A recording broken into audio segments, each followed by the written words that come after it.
அத்தனை செல்வமும் முன்னிடத்தில் நான் பிச்சைக்கு செல்வது எவ்விடத்தில்?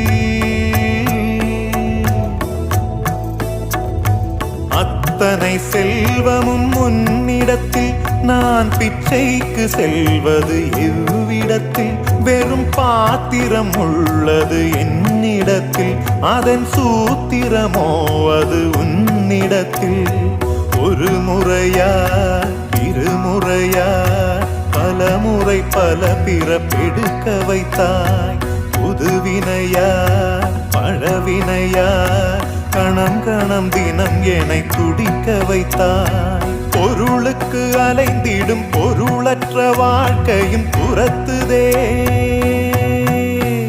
உன் அருள் அருள் அருள் என்று அலைகின்ற மனம் இன்று பிதற்று.